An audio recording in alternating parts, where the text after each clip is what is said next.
بسم اللہ الرحمن الرحیم۔ ایمانیات پر سب کو اللہ نے پیدا کیا۔ اللہ تعالیٰ خالق ہے، اسی نے تمام چیزوں کو پیدا کیا، زمین کو بنایا، آسمانوں کو بغیر ستون کے قائم رکھا، چاند و سورج اور ستاروں کو بنایا، وہی آسمان سے بارش برساتا ہے، وہی زمین سے درخت اور پودے اگاتا ہے اور ہمارے لیے بہت سارے پھل اور پھول پیدا کرتا ہے۔ اللہ تعالیٰ فرماتے ہیں، وہی ہے جس نے آسمان سے پانی برسایا جس سے تمہیں پینے کی چیزیں حاصل ہوتی ہے اور اسی سے درخت اگتے ہیں جن میں تم مویشیوں کو چراتے ہو۔ اسی سے اللہ تعالیٰ تمہارے کھیتیاں، زیتون، کھجور کے درخت، انگور اور ہر قسم کے پھل اگاتا ہے۔ حقیقت یہ کہ ان سب باتوں میں ان لوگوں کے لیے بڑی نشانی ہے جو سوچتے سمجھتے ہو۔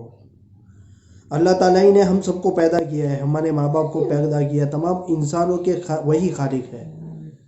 قرآن میں اللہ تعالیٰ فرماتے ہیں، خلق الانسان من صلصال کالفخار، اسی نے انسان کو ٹھیکرے کی طرح کھنکھناتی ہوئی مٹی سے پیدا کیا۔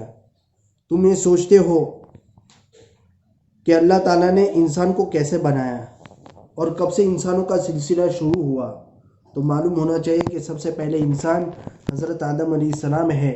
جب اللہ تعالیٰ نے ان کو پیدا کرنے کا ارادہ کیا تو فرشتوں سے کہا، میں زمین میں ایک ایسی مخلوق پیدا کرنے والا ہوں جنہیں میں اپنا خلیفہ اور قائم مقام بناؤں گا۔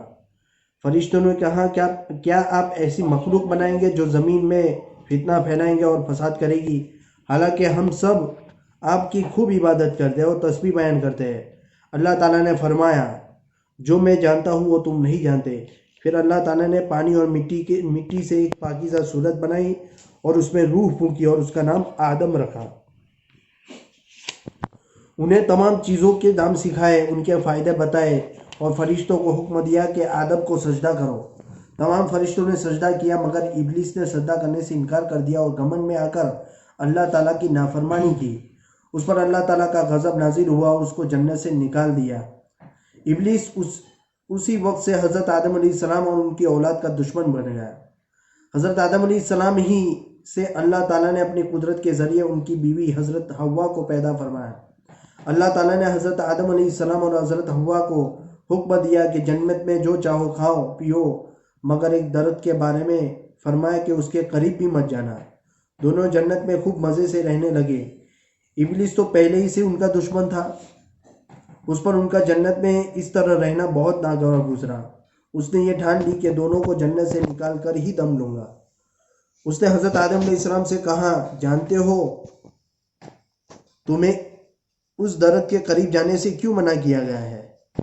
اس لیے کہ اگر درخت کا پھل کھا لو گے تو ہمیشہ جنت میں رہو گے، اور اگر نہیں کھایا تو جنت سے نکال دیے جاؤ گے۔ میں تمہارا سچا دوست ہوں، تم میری بات مان لو۔ حضرت آدم علیہ السلام ان کے بہکاوے میں آ گئے اور اس درخت کا پھل کھا لیا۔ اس پر اللہ تعالیٰ کا عتاب نازل ہوا اور حضرت آدم اور حوا علیہ السلام کو دنیا میں بھیج دیا۔ حضرت آدم علیہ السلام نے اللہ تعالیٰ سے خوب معافی مانگی تو اللہ تعالیٰ نے انہیں معاف کر دیا۔ دونوں اس زمین پر رہنے لگے، ان کی اولادیں ہوئی اور آہستہ آہستہ پوری دنیا میں پھیلتی چلی گئی۔ حضرت آدم علیہ السلام سب سے پہلے انسان ہے اور آج تک جتنے انسان پیدا ہوئے ہیں یا قیامت تک ہوں گے وہ سب انہی کی اولاد ہے، اسی لیے ان کی طرف نسبت کرتے ہوئے انہیں آدمی بھی کہا جاتا ہے۔